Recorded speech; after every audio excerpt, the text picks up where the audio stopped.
ஸ்ரீ பெரியவா திருப்பணியே தினப்பணி கோட்டசி ஸ்ரீ சங்கர் திரிவேதி. ஸ்ரீ பெரியவா தன் கண்களில் ஒற்றிக்கொண்ட முருகப்பெருமானின் படம். பெரியவா, எங்கள் அப்பாவுக்கு முதலில் ஒரு பெண் குழந்தை. பல வருடங்கள் கழித்து தான் நான் குடும்ப வாரிசாக பிறந்தேன். பெரியவா, எனக்கு முருகக் கடவுள் அப்படின்னா ரொம்ப இஷ்டம். சண்முகநாதா சண்முகநாதா என்று ஒரு நாளைக்கு 100 தடவை சொல்லிவிட்டு இருப்பேன். மகாபிரியவாள் இடத்தில் திருச்சி வைகுண்டம் ஐயர் பவ்யமாக நின்று தன் குடும்ப விவரங்களை சொல்லிக் கொண்டிருந்தார். பக்கத்தில் அவரது மனைவி நாகலட்சுமி மாமி நின்றிருந்தாள். மற்ற பக்தர்களையும் கவனித்து கொண்டிருந்த பெரியவா சட்டென்று இவர்கள் பக்கம் திரும்பி, நீ என்ன செய்கிற? பழனிக்கு போய் ஒரு முருகன் படத்தை வாங்கிட்டு வந்து வீட்டில் வை என்று சொல்லி அனுப்பினார். வைகாசி விசாக நாளில் நல்ல நேரத்தில் முருகக் கடவுளின் படம் வீட்டுக்குள் வந்தது. 6 விளக்குகளை ஏற்றி கந்தர், அனுபூதி, சஷ்டி கவசம் எல்லாம் சொல்லி தீபாராதனை செய்தனர். முருகன் படத்திற்குள் சமர்த்தாக உட்காரவில்லை. நாகலட்சுமி மாமியின் கனவில் குழந்தையாக சென்று விளையாடுவதும், சேட்டைகள் புரிவதும், கொஞ்சுவதும், குலைவதும் என்று படு சுட்டியாக விளையாடினான். ஒவ்வொரு முறையும் மாமி தன் கணவனிடத்தில் இதை சொல்லுவாள். சண்முகநாதா சண்முகநாதா என்று சொல்லிக்கொண்டே அவர் போய்விடுவார்.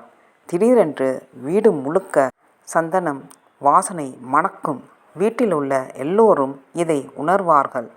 பூஜை அறையில் சென்று பார்த்தால் முருகன் படத்தில் இருந்து விபூதி கொட்டியிருக்கும்.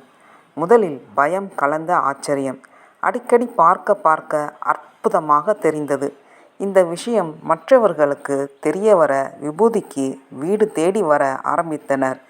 பிறகு இது ஒரு அன்றாட நிகழ்ச்சி ஆகிவிட்டது. சண்முகநாதா சண்முகநாதா என்று வைகுண்ட ஐயரின் குரல் சாதாரண ஒரு கூப்பாட்டில்லை.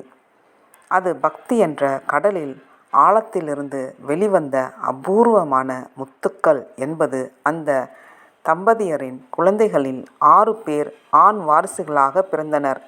அந்த வாரிசு குழந்தைகளெல்லாம் இந்த முருகக் கடவுளை வணங்கித்தான் வளர்ந்தனர்.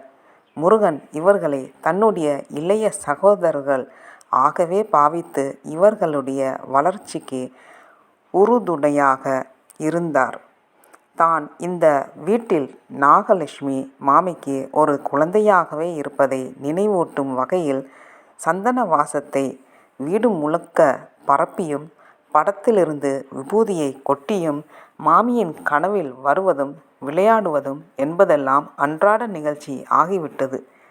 வைகுண்ட ஐயரும் நாகலட்சுமி மாமியும் இதை மகா பெரியவாளின் கவனத்திற்கு கொண்டு வர விரும்பினர்.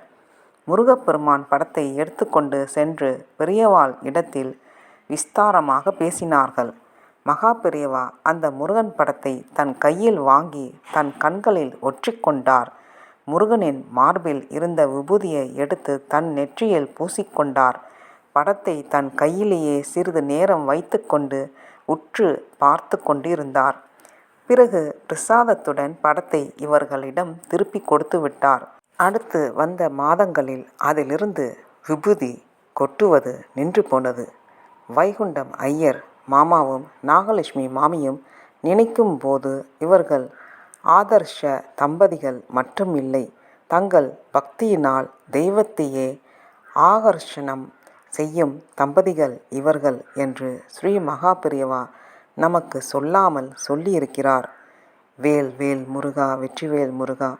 ஜெய ஜெய சங்கர ஹரஹர சங்கர, ஜெய ஜெய சங்கர ஹரஹர சங்கர, ஜெய ஜெய சங்கர ஹரஹர சங்கர.